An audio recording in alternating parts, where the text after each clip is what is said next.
Pemirsa, kita akan berbincang dengan mantan Kepala Komisi Nasional Keselamatan Transportasi atau KNKT, Bapak Tatang Kurniadi. Selamat sore, Assalamualaikum Pak Tatang. Selamat sore, Waalaikumsalam. Ya, Pak Tatang, sejauh ini pengamatan Anda bagaimana Pak atas tragedi Sriwijaya RSJ 182 ini Pak?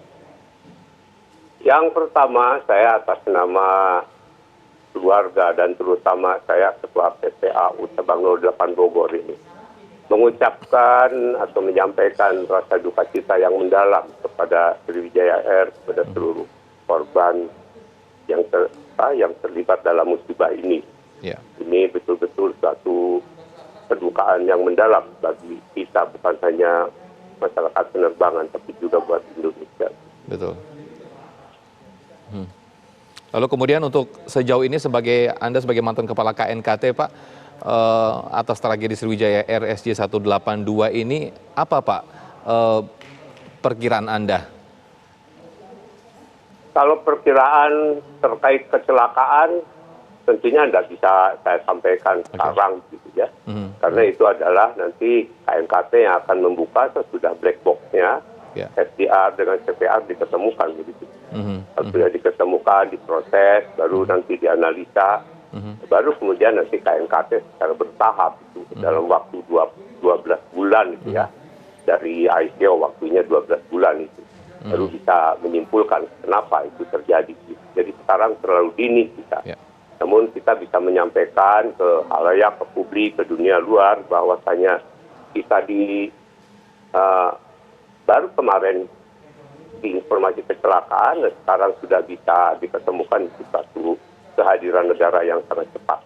Baik, kalau melihat dari sudah banyak ditemukannya serpihan-serpihan pesawat, termasuk tadi yang terbaru juga beberapa bagian tubuh manusia juga ditemukan. Ini kira-kira proses kecelakaannya seperti apa Pak Tatang?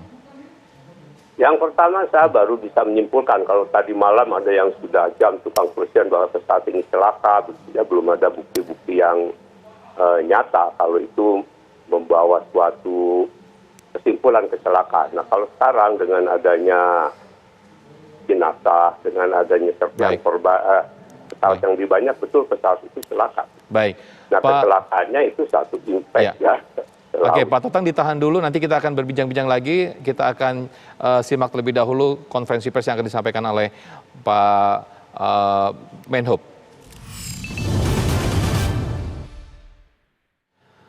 Anda masih di Breaking News TV One, tragedi Sriwijaya RSJ 182. Kita kembali berbincang-bincang dengan Pak Tatang Kurniadi selaku mantan KNKT. Pak Tatang, kita tadi bersama-sama mendengarkan konferensi pers yang disampaikan oleh Budi Karya Sumadi dan juga Panglima TNI serta Basarnas dan juga KNKT. Ini black box sudah diketahui titiknya. Nah, sejauh pengalaman Anda Pak Tatang, ini black box hingga diketahui penyebab daripada kecelakaan, ini prosesnya bagaimana Pak?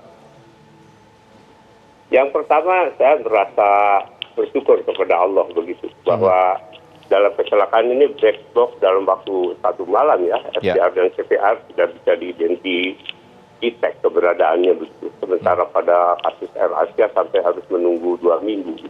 Oke. Nah selanjutnya begitu saya melihat TNI hadir, saya confident gitu. Pasti akan bisa ketemu, karena dulu black box yang di AirAsia itu dalam waktu 2 minggu saya udah deg-degan itu, karena baterainya itu, satelitnya hanya tinggal 2 minggu lagi, satelitnya akhirnya bisa diketemukan berturut-turut 2 hari itu, sudah TNI itu campur. Dulu saya bangga juga, Panglimanya Pak Muldoko, Kasaunya Pak Agus Supriyatna, Kasal Ade, hadir semua di situ. Nah, sekarang saya melihat ada Pak Hadi Cahyanto. Saya pikir kalau Panglima sudah hadir, kekuatan TNI pasti dikerahkan untuk bisa mengangkat atau menolong, apalagi menemukan black box ya begitu. Jadi itu satu confidence saya dari pengalaman. Karena tidak pernah ada suatu yang dikerjakan KNKT tanpa didukung oleh TNI. Dan begitu TNI turun dengan segala perlengkapan dan segala dedikasinya itu membuat KNKT menjadi punya nama baik di luar negeri begitu. Nah, apakah juga salah satu sebab atau salah satu faktor ditemukannya dengan mudah black box ini, jatuhnya pesawat ini tidak jauh dari atau tidak begitu dalam dari posisi laut, Pak? Saya kira begitu, karena dulu itu pangkalan kita ada di Teluk Kumai ya, ada di Teluk Kumai, jarak kalau ke lokasi itu kira-kira 6 jam, 7 jam pakai kapal gitu. Sehingga Angkatan Laut menurunkan Sri Banda Aceh sebagai kapal komando ya. Semua korban yang diketemukan dibawa dulu ke kapal itu, kemudian oleh helikopter dibawa ke pangkalan Bun. Jadi ini lebih mudah begitu dari sisi Medan dibandingkan dengan yang di Teluk Kumai itu. Iya, biasanya ketika black box sudah terlihat titik terang seperti ini, tim langsung melakukan penyelaman dan mencari tanpa menunggu waktu, tanpa menunggu cuaca dan juga arus deras di bawah. Kalau arus deras dengan masalah jernihan laut ya itu jadi perhitungan. Tapi jumlah penyelam dari AL, dari Kopaska, begitu itu harus bergantian. Karena dulu pun mereka militer sekali. Yang seharusnya begitu berapa menit di dalam laut, naik lagi, bergantian itu mereka militer sekali. Sampai black box itu kan bisa diangkat oleh mereka berturut-turut dalam waktu 2 hari. Dan itulah kemudian yang membuat berita ya mengangkat nama usaha negara Indonesia itu dalam konteks eksiden pesawat terbang di laut itu bisa sedikit naik pamornya. Dan itu yang pasti dan harus dilakukan oleh tim gabungan Basarnas TNI Polri ya, Pak Tatang ya, untuk melakukan black box. Betul, itu untuk mencari ya. Kalau hanya untuk mencari, itu semuanya dikerahkan. Untuk mendetek, alat itu hanya ada di KNKT yang namanya finger finder ya. Untuk kita punya itu, finger finder itu, sehingga kita tidak usah pinjam ke negara lain. Nah, untuk mengangkatnya, itu penyelam itu diberi pengetahuan sebentar. Nah, menyelamnya pasti itu dari penyelam TNI AL. Biasanya berapa hari, Pak, proses di dalam KNKT sendiri untuk menyelidiki black box itu sendiri, Pak? Tergantung rusak atau tidaknya, begitu ship yang ada di dalam FDR atau CTR.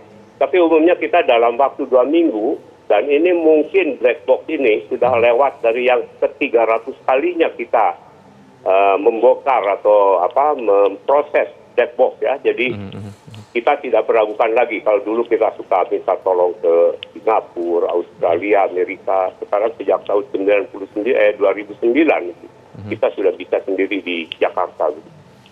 Ini standarnya ketahanan baterai lampu sinyal di black box ini berapa lama, Pak? Dulu 1 bulan ya, tapi ada peraturan baru dari ICAO, sekarang mungkin sudah 90 hari, 3 bulan itu. Lebih lama dan lagi jarak, ya. Dan jarak transitnya juga sekarang jauh gitu. Jadi bisa sampai 13 km sampai 20 km. Dan kemudian juga frekuensinya dinaikkan jadi 8,8 gitu. Sehingga bisa lebih jauh lagi didetek. Baik, Pak Tatang Kurniadi, terima kasih atas waktunya. Kita berharap black box segera diangkat dan segera menemukan titik terang dari apa yang diselidiki oleh tim KNKT nanti. Selamat sore, Assalamualaikum. Waalaikumsalam, selamat sore, terima kasih.